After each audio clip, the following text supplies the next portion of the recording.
Уран баяны хөндийг манчин улсад удаан жилээр түрээсэн өгөхийг хичээнгүйдэн гуйж. Уран баяны хөндийг гэж харь холоос ирсэн та нарт битгий хийж хайрх чулуугаар нь тоглож ирсэн бидэн дүүдэнэ гээгүй.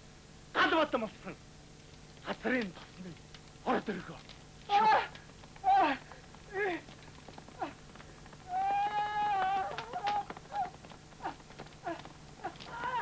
Хойж говь гэдэг бол юу дэлхийд бүр цуутай колоничлогч улс шүү дээ. Түүхийн уншаад үзгэлээ.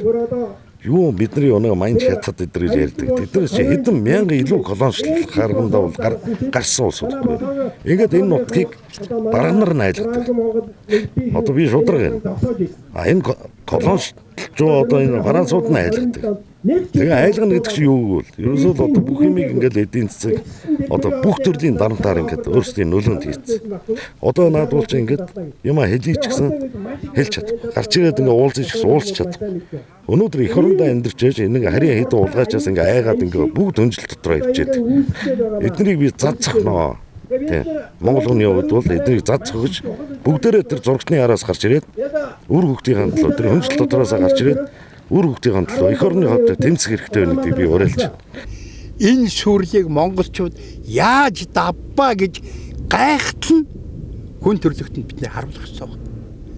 Энэ дээр л монголчуудын хатан ухаан одоо бүр зайлшгүй энэ.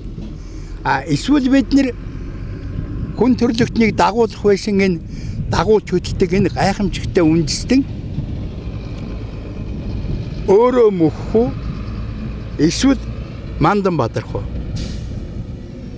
Энэ хоёр замын сонголтын дээр байна. Ийм учраас би Монгол эмэгтэйчүүдээ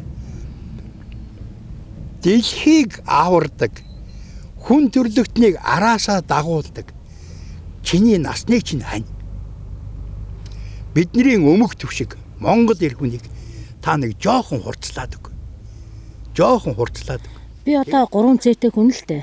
3 зээгийн маань хин нэг нь мэдээж хэдэн жилийн дараа эмээ та тэр үед энэ их аюулыг мэдсэрэн байжгаад яагаад тэмцэж зогсоогүй юм бэ гэж асуучих вэдэ гэж боддог учраас л энэ тэмцэлтийг эхнээс нь явж байгаа маань энэ юм билээ. Бид мэдж байгаа учраас дахиад хоош тэр аюулыг бас дахин мэдж судалж байгаа учраас энэ аюулыг зогсоох нь зайлшгүй шаардлагатай. Өнөөдөр цөөхөнч болтугай эх орон газар шороо уул усныхаа төлөө тэмцэж байгаа. Одоо манай бидний хамгийн ойр дотны хүн босоо Монголын залууч. За одоо сая хүчрэхэг 2 том хөдөлгөөн гарч ирж байна. Эднэрийн талд одоо монголчууд жигсэх уу? Эсвэл цалин энд нэг хөгжил гэж худлаа ярьсан юмыг долдоодод зөвхөн өөрийнхөө амийг аргацаахын тулд Монголын гэсэн тэр том хувь заяаг орхичоод энэ хулгайшинтай нийлэх үгээд одоо сонголт ийм л 2 зам байна. Энэ 2 замын алируу нь ард түмэн хушуурснараа Монголын хувь заяа шийдэгдэх болчиход. Үндэсний аюулын зүйл ямар байсан? Үндэсний аюулын зүйл бол угаасаа юу шүү дээ. Угаасаа энэ ураны чинь ялангуяа илүүдэрч үед бол маш их төрчихсэн шүү дээ. Нар яах вэ? Хэрвээ бид нар Монгол эзэн юм бол бид айруудыг юу ч хийсэн бол. Хэрвээ юу ч хийхгүй бид өнөөдөр энд байх шаардлагатай. Баг байхгүй. Тэгээд би хамгийн гол хэлдэг юм бол 10 жил бид нар мөрмөрөө төрч явсан босоо монголчуудтай. Бүхэл юм дээр хизээч бид нар бие биенээс урвж байгаагүй. Хоошид бид нар яг энэ хөрөөлөд мөрмөрөө төршээ. Монголын хамгийн мохор газар, хамгийн муухай газар эдгээр зогсоохгүй ард түмэн биднийг л харна. Өөр нь бол энэ дээр бид нар ерөөсөө нийгмийг босгож ирэх. Нийгмийг босгож ирээд тэгээд ард түмэн хүчтэй юу, төр хүчтэй юу гэдгээр үзүүлэх. Ийм учраас монголчууд минь нэг талдаа гарыг ард түмнийхээ төлөө, эх орныхоо төлөө, газар шорооныхоо төлөө тэмцэж байгаа.